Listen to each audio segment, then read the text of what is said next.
This event occurred 3 years prior, when I had relocated to a small residence.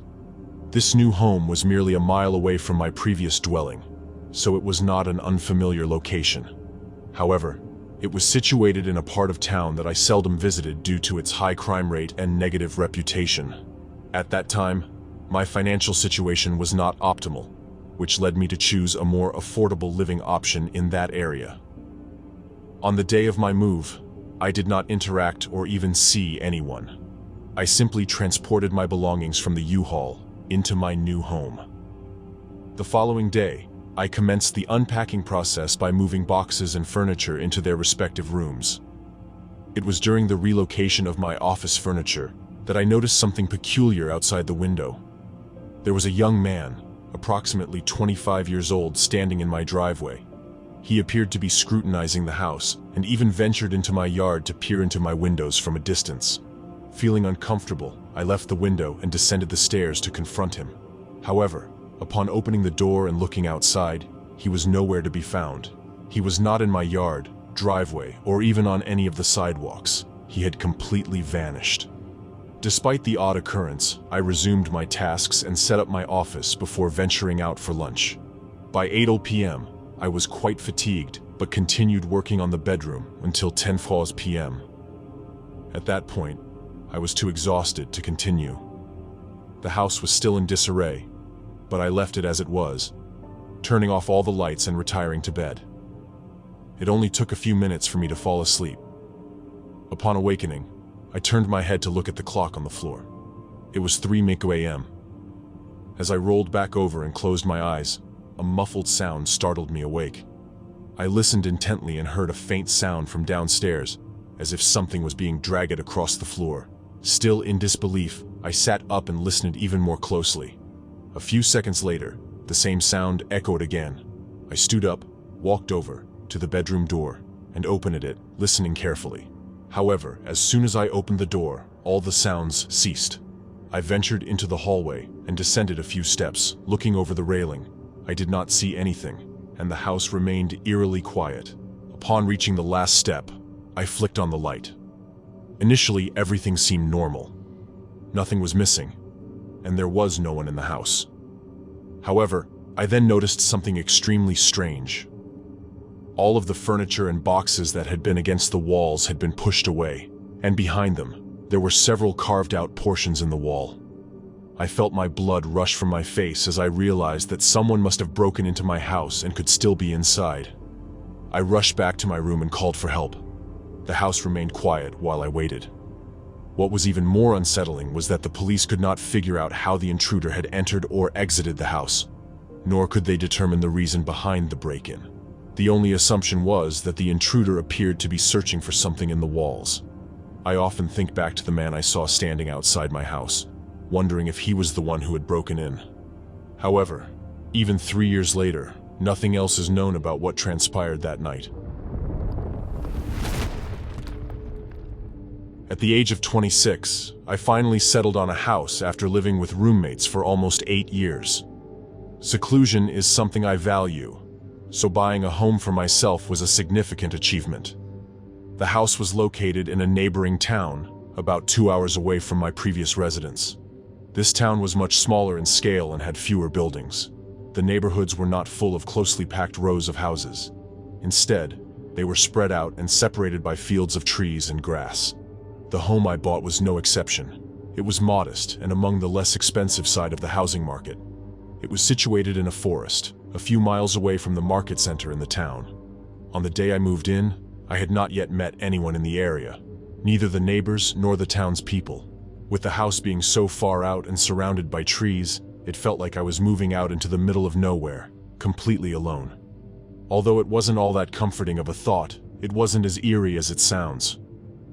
I had a rental van for the day, so I got to work right away, unloading my things into the house as quickly as possible. I tried to put pretty much everything right in the living room rather than sorting it as I went.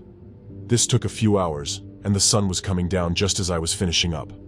I set down a few boxes in the house and started walking out to the driveway for the last couple of boxes.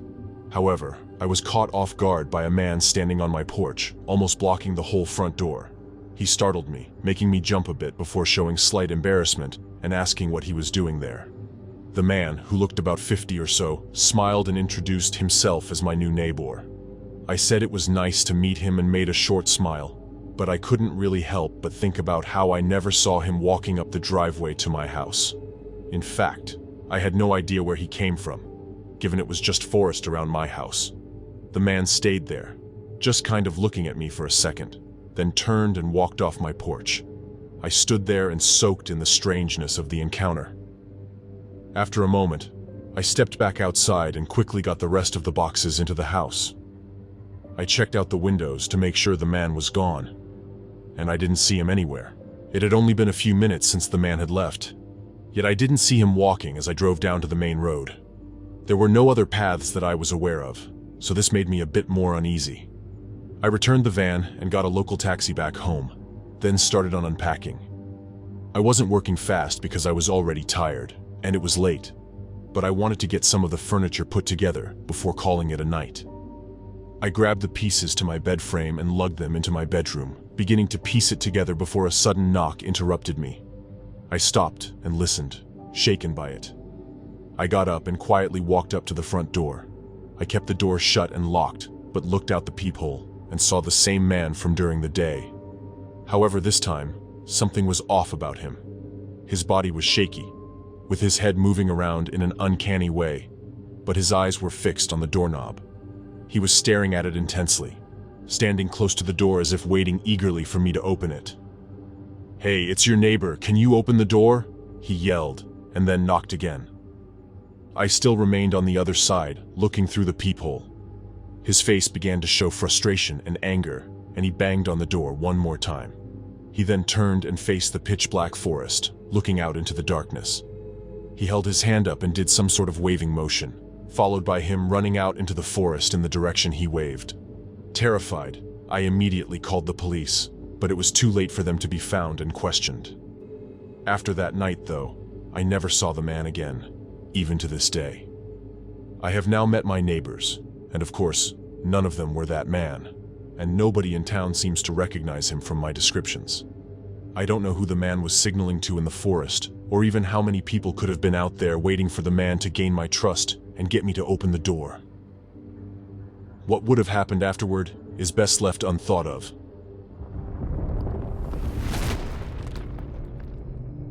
Driving on an empty highway, I struggled to keep my eyes open. It was well past 1 a.m., and I couldn't help but look at the GPS every few seconds, hoping the estimated arrival time would somehow go down faster. I'd been on the road for a dangerous 15 hours straight, only stopping for food and gas on the way to my new home. I'd been forced to move for work, yet funnily enough, it was work that never let me take a trip to see the place I'd be moving to. Finally, I made it to the highway exit and into the town I'd be living in. It was dark, so it wasn't exactly easy to see what everything looked like, but I could see enough to tell it wasn't as good as where I'd lived before. Most of the buildings looked like locally owned and run shops that were far from what I was used to. Along with that, most of the lights were off. When I got to my neighborhood, though, it wasn't all that bad. The houses were pretty regular, sectioned close to each other. I pulled up to my house and parked on the side of the road, then got out to see the place I'd be calling home for the next year. From the outside, it looked like all the others, but what really mattered was the inside. I walked up the driveway and pulled out the key I'd been sent a few days ago, putting it in the lock and turning it, but there was no click. I grabbed the handle and pressed on the door, watching it glide open. It was already unlocked. I quickly went in and looked to make sure that my things were there, as movers had dropped everything off in the morning. After a quick look, nothing seemed to be missing. I knew it was likely that the movers had just forgotten to lock the place up, but it still gave me a bad feeling. On top of all that, the lights and electricity didn't work. I knew I had to set it up in town, and it was obviously too late at this point to do it tonight. But I didn't think they would just cut the power. I turned my phone light on and started looking through the rooms. The downstairs was okay, pretty standard looking, but with a slightly older sort of feel to it. I made my way up to the second floor. At the top of the stairs was a long hallway with 5 doors. I stepped into each of the rooms one by one, shining my phone light around. They were all very small, and a lot of them had water damage on the ceiling and walls. But when I opened the door to the master bedroom, I was surprised to see a single tarp laying on the floor. It looked dirty, like maybe something the movers had used to wrap furniture with. But what made it so odd was that there was nothing at all upstairs aside from that tarp. All the furniture and boxes were downstairs. I took a step back and closed the door. I was already so tired. I just wanted this night to be over. I really didn't want to crowd my mind with the uncertainties of moving here. I went back downstairs and sat on one of the sofa chairs that was still wrapped up in plastic and rested my eyes. My eyes jolted open as a sudden thud echoed throughout the house from above me. Honestly, I don't even know if I'd fallen asleep or not. All I remember was sitting down and closing my eyes. The sound was harsh though, not just some small thump. I stood up and went to the bottom of the stairs, looking up at the dark hallway. The house was now silent. I must have stood there for a whole minute before taking my phone out and turning on the flashlight, then slowly walking up the creaky stairs. When I got to the top of the steps and shined the light down the hallway, I immediately saw the door at the far end was slightly open, and the unmistakable outline of a figure was standing between the crack in the doorway, looking right at me. I almost fell backward down the steps as my immediate reaction was to turn and run. I sprinted for the front door and straight out into the driveway and into my car. I thought about driving away, but knowing literally all of my things were inside that house, I wanted to make sure whoever was in there didn't make it out with anything. I called 911 and waited for their arrival on the side of the road. During the whole 5 minutes, I never saw any movement in the windows or anyone leave through the front. When the police searched the house though, the back door was wide open.